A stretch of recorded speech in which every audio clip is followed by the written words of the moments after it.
Today, I'm going to be starting a new series on Myst III Exile. It's probably going to take a really long time because this game's hard. I mentioned in my last video, my Minecraft survival series episode 18, that I was going to play this, and that's what I'm doing right now. I took some fiddling to get it to work because for some reason I recorded full screen, and I played it in full screen, but it only showed up in the recording in a quarter top left of the screen, so I had to set it to 640, not 640, yeah, 640 by 480 in order for it to record properly. And I had to fiddle with the starting times and all that. I have to start the recording, make sure it starts actually counting off seconds as the recording is going on before I start the game, otherwise it'll record my sound and the game sound, but nothing will happen. Like, you can't see what I'm doing. So let's go ahead and start a new game. Oh yes, this is awesome. Oh my goodness, yes! It's been so long since I played this. Wow, that's like actually not too bad graphics. I realized as our group linked back to Dunny that we should not restore the city as we had planned. The once magnificent buildings lay in ruin. I'm just gonna let this play. Testament to the hatred that had consumed them. Too many people had fallen victim to that hate, to the prejudice and greed from which it sprang.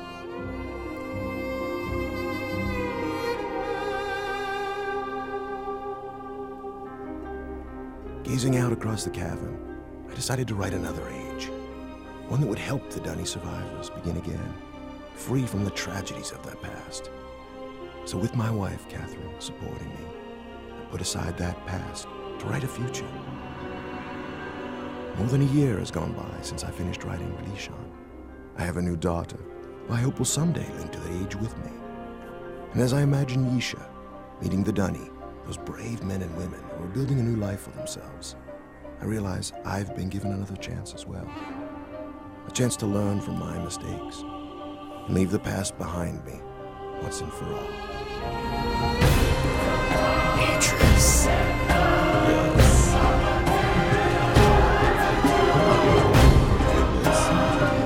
remember playing this and it felt like an action game or a first-person shooter because I always feel like I'm supposed to try to capture him, but I can't do anything about it.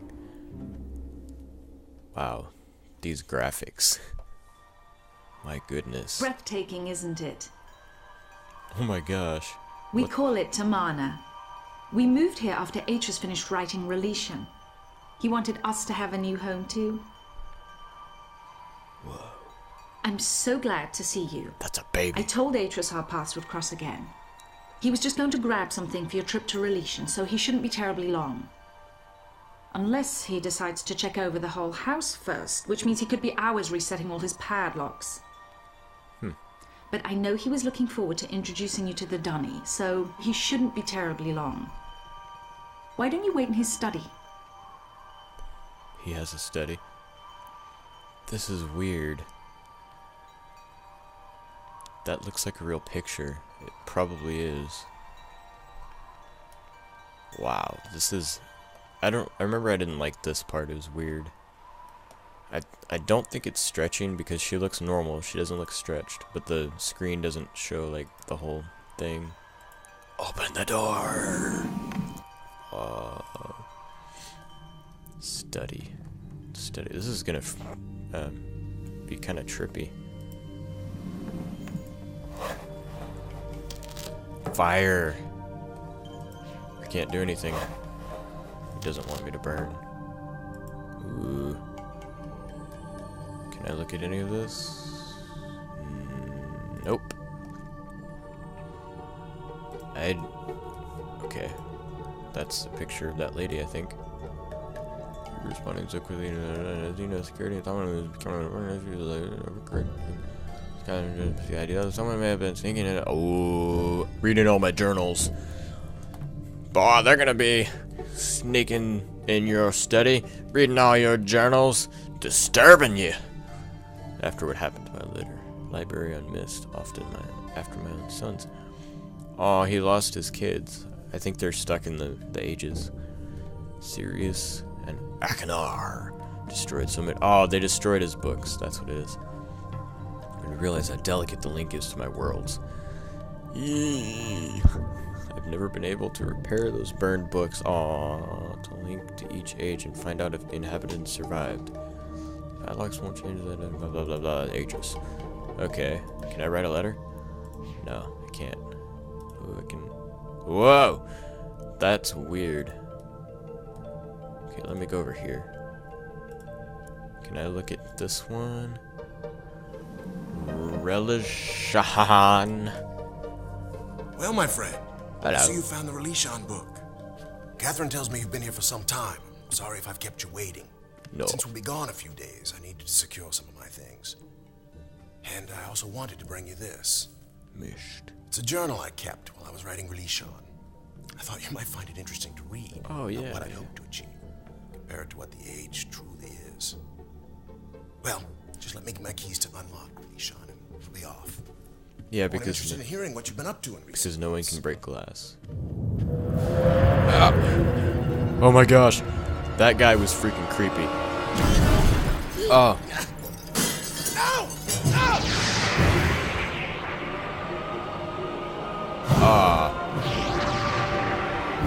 Teleportation. Relishan! Myst. Well, I hope my book doesn't burn while I go in here. I remember those things, the little, whatever you call them. I'm flying. Oh my gosh. Yes. Ah.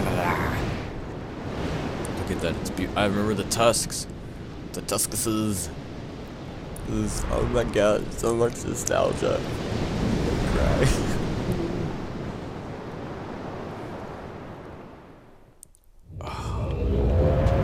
That dude's creepy. I don't like him. Come on. Ah, go up the ladder. I just want to go up the ladder. Follow. Follow forth. Follow forth. The Iceman.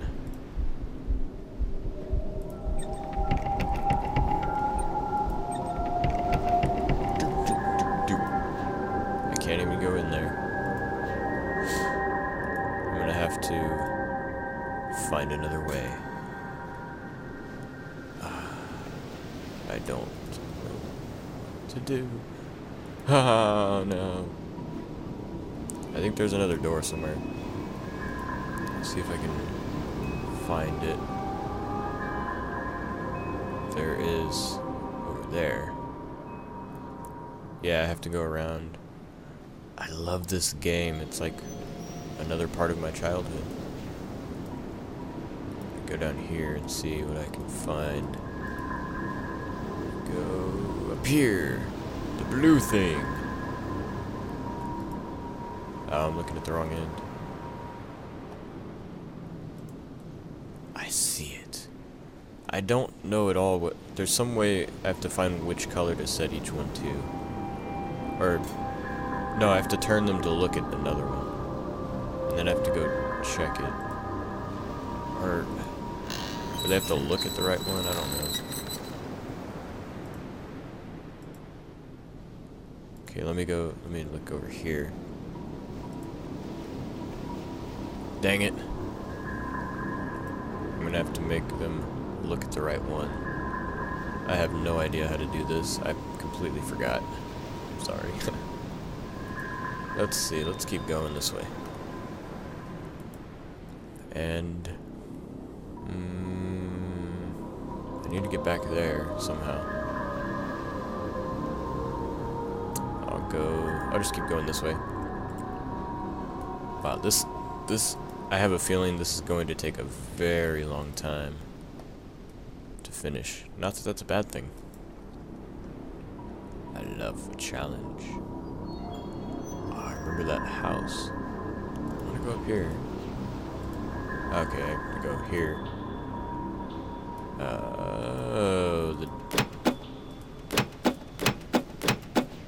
Oh, there was a certain order, dang it, to open this door. Is it this? Nope. That door sound is so creepy. I love it. Oh. These have to be in the right order, and it shows me what I have to press, or something like that. Let me go down here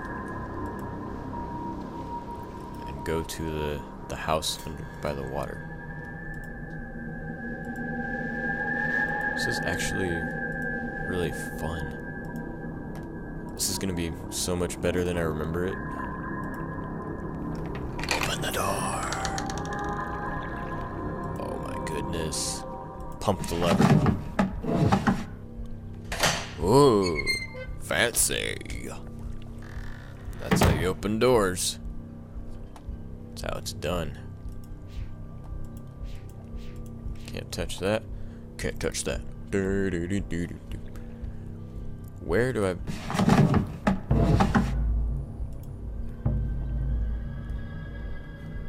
Where am I supposed to find the colors? Colors of the rainbow. Where? Is it here? Like, I don't even know what order they're supposed to go in. How do I figure this out? Maybe if I look at his journal, do I press escape? How do I look at the journal? Resume. Oh, okay, right click. Journal. I always feared this day would come. For years, gathering in a dream, restoring Denis. We have dedicated our lives to the task, taking it upon ourselves to locate the citizens of Denis and convince them to return to their ruined city and rebuild. Our dream has become the dream of so many now, and the progress we have made towards achieving it is something of which we all can stand proud. But I know that it has been a mistake. The city of Denis should not be restored. It should stand forever in ruins, as both a symbol of our past mistakes and a memorial to all who lost their lives when Denis fell. Poor Denis. The devastating events of recent months, the war of Terachni, and the death of Uta in particular have driven this truth home to me quite forcefully. If we rebuild the city walls today, are we not giving approval to the very illness that destroyed our civilization in the first place? Are we not setting ourselves up to repeat that pattern again in the future generations? I have put much thought into this tonight and have found only one solution. If we, the men and women who survived the downfall of Denis, are to thrive, then is that like a code for Earth? Then we must break the pattern of hatred which has destroyed so many lives. We must begin our civilization anew, and we can only do that if I write us a new age. I've spoken with Catherine about this, and she agrees. I only hope the others will see it as well. Will these people never cease to amaze me? I thought they would object to my decision. After all, most of them linked back to Denis specifically to see the city rebuilt. But when I told them why we should not restore it, their response was immediate and unanimous. Whereas yesterday they thought only of rebuilding, today they concentrate solely on salvage. They intend to take from their ruined city only that which is best and move on everywhere I look. The enthusiasm for this new task is obvious. It heartens me even as I face my own monumental contribution. I have written many ages in my lifetime. From my first timid attempts under the tyrannical tutelage of my father to my most recent accomplishment, Averon. Never before has so much been riding on my skill. The age I am about to write must be all I ever imagined and more. How am I going to achieve it? I don't know. Catherine laughed this morning when she told us my drawing out of my notebook. I must have made quite the picture, sitting near the embers of a fire surrounded by countless commentaries and journals. Some of them seemed more dust and paper, but the hours I spent sifting through them was worth it. Ideas for what this new age might be are tumbling around in my head. There are almost too many to catch hold of. Obviously, I must choose some starting point as my anchor. Writing ages is a science, a precise structure, and equation of words. Every equation needs as its foundation an underlying concept around which the age can develop. In the past, I've written my books and around whatever idea intrigued me most at the time. Oh, excuse me, I'm sorry. I wanted to discover how the age to which the book linked would manifest the results of that idea. Sometimes civilizations had arisen, sometimes they had not, but whether a society had come to exist on the age or not, it was often in response to whatever concept the book had written embodied. This time my search for a concept must be weighed very carefully. I already have the civilization I wish to see develop. I know our history as a people and the paths we have followed to arrive here. Today I must write a book which will link to an age that will allow us to continue on our way, growing ever stronger as a people, one people. Okay, what underlying concept must this new age reflect that will best allow our civilization to thrive? I fear I must think on this some more. It has taken me some time, but I may have found my anchor. It came to me as I was considering what I know about the survivors of Denis. We have seen so much tragedy in our lives, from the destruction of the city to the suffering and loss of loved ones due to plague and deprivation. Yet, even in the midst of these adversities, my kinsmen and I have found the strength to keep going. We have tapped into our individual strengths and transformed ourselves into something much stronger. It is a characteristic I have seen in several of my ages whenever I focused up my writing on the inherent energy sources in a world. Long ago, grandmother taught me that no possibility for life in an age exists without the presence of energy. By tapping into its latent energy sources, an age moves out of stasis. Hey, I actually know what that word means now. It grows, transforms, and develops. Energy is the underlying fuel that powers all activity. To put it more simply, energy powers future motion. Yet, as grandmother also liked to remind me, energy in an age takes on diverse forms. Each one has strengths and weaknesses of its own. How many forms will this new age contain? Which type will it be?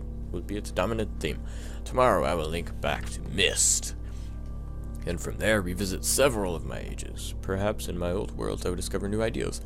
I'd almost forgotten how painful it is to revisit Myst in the 10 years since my son Sirius and Achnar left me trapped on Rivier Island and turned so many of my books. Catherine burned. Not Catherine, the books. Catherine and I have rarely linked back. I told myself we were always too busy, first with the writing ages like Averon, then with searching the ages of Denis for survivors. I always said we would spend more time on Myst eventually. The truth is I've been avoiding the age.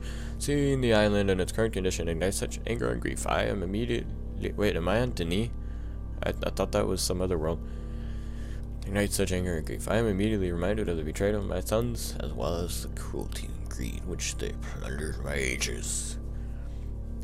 I know I am partly responsible for these acts. I constantly wonder if there was something I could have done to reach out to the boys before. Enough! Nothing can change the tragedies of the past. Like my Denis kinsmen, I must salvage what is best and move on. Perhaps in the process, I will find forgiveness and hope. Once again, I am back on Myst Island, having completed a lengthy sojourn through several of my ages. The trip itself was not as inspiring as I had hoped. The Selenitic age was especially disturbing, but has it not always been so? The very first time I linked to the age, its uninhabited landscape was shaking with tremors. At the time, I felt it was because the energy in the age was unfocused, as if it were at war with itself. Stability finally came, but even after it did, I never truly felt comfortable there. I missed the more natural balance of the age like Channel would. That sounds fun. Perhaps that is the lesson to take home with me. The Denis, too, have faced much turmoil in their history. Their lives have been unsettled enough. Perhaps I should be striving to offset the energy that already exists within our civilization by writing a more stabilized environment in which the natural environment, the equilibrium of the world, serves as a counterpoint to the upheaval of the civilization. The more I consider it, the more I wonder if I should make nature the foundation of this new age. Worlds like Channel would attain equilibrium quite easily, primarily because of one reason: nature encourages mutual dependence. As one life withers and dies, it provides nourishment so that another might live. Plants become food for other animals, and the waste products animals cannot absorb become nutrients to sustain the other plants. So long as nothing intrudes to upset this balance, nature can maintain itself indefinitely. An interesting metaphor is set in an example from my people. I think I would confer with Catherine on the subject. Her age always exhibits, how she writes too, exhibits symbiosis more dramatically than mine. Perhaps she should help me write this new age. When is this book going to end? I'm so tired I can barely think right now, but I'll force myself to stay focused, for I have not written anything in days. The moment I linked back to Denis, I was besieged with requests for my assistance. Master Tamon wanted to consult over which stonecutters were worth salvaging, and did I think the rock in this new age would be difficult to sound. Oma and Ethel needed my opinion about a new history they had uncovered. Should they hold off on starting its translation, or would paper supplies be scarce in the new age? There were so many questions needing answers, I barely had time to see Catherine. Oh. She, of course, laughed to my dilemma, saying that I had no one to blame but myself. After all, I was the one who encouraged the Denis to start over. Denis! Naturally, they would look to me to keep them moving in the right direction, unless some of the other force stepped in and changed that view. Her words made me realize a fundamental principle that I had thus far been ignoring. All this time, I have been debating whether to make energy or nature the underlying framework for this age. But there's another question to consider. An age based solely on the future motion of energy will face constant upheavals, most likely at the cost of the tranquility. Now, an age based solely on the mutual dependence of nature can become so balanced over time it may cease to tolerate change. Yet to continue to grow as a people, Denis civilization needs both. Occasionally, upheavals followed by periods of balanced stability. I have seen such situations occur naturally on several of my ages. Each time it was because I centered the writing around some dynamic force that I decided to make the prevalent in the age. Such forces allow the balance between forward motion and mutual dependence to fluctuate. As one concept takes precedence, the other recedes until another force surfaces to change things. As Catherine's insightful comment reminded me, dynamic forces spark change. I'm too tired to think more on this tonight. Hopefully in the morning my thoughts will coalesce. Catherine surprised me today. Apparently while I was off and visiting my ages, she linked to Myst by herself. Oh my gosh. She did not say so, but I could tell that her visit had been painful. More than ever now, I'm convinced we must find a place to begin on again. Hey, it's almost done. Israel, perhaps when I've written this new age for the Denis, I will put some thought into work written that I might live. I cannot believe I did not see it before. All this time I've been struggling to describe the perfect age for the Denis. I have considered and then rejected several underlying concepts which I felt might be best to set the course for their future, as if I alone should determine how the Denis civilization will grow. In my own way, I've become as egotistical as my father. In truth, I owe this realization to Catherine. Sensing my indecision about this new age, she led me on a walk around Denis. Salvaging efforts were well underway, with teams of people scouring the ruined harbor district. As I watched my Denis kinsmen deciding which parts of their culture to retain, I realized they do not need me to determine their future. They are quite capable of setting its course by themselves, regardless of what age I write. This realization has opened my eyes to the best way of approaching my task. I no longer need to worry about which underlying concept, energy, nature, or dynamic forces I should make present in the age. Rather, I must strive to include them all. I must write a balance of systems in a descriptive book, enough that the Denis people will constantly be challenged to attain their ultimate potential. As grandmother often pointed out to me when we spoke about ages back on Myst, balanced systems stimulate civilizations. Bold. At last I feel I'm ready to begin writing the age. I'm eager to begin. I have already come up with the perfect name. I know a grandmother would have loved it. Of course, Catherine could tell the moment I turned to her that I had finally found my starting point. I babbled on excitedly for some time before I noticed the smile she was hiding. When I saw it enough to grow suspicious, she handed me one of my oldest age books. She must have picked it up when she linked back to Myst. Seeing the name Jananin. I remember that one. Emblazoned on the book cover, I could only shake my head. The one age I never got around to revisiting was the one that might have helped me the most. How foolish was I to have completely forgotten it. I think after I finish this work, I should take one final trip, if only to help restore an old fool's memories. That's it. Can I close the book? Can I? I want to close the book. Okay, there we go. Well, this episode's gone quite long. Oops. So, thank you all for watching. I will see you guys later. Actually, I have to do this the right way. Save. I need to save. I can't do that. Save. Load game. Okay. Bye, guys.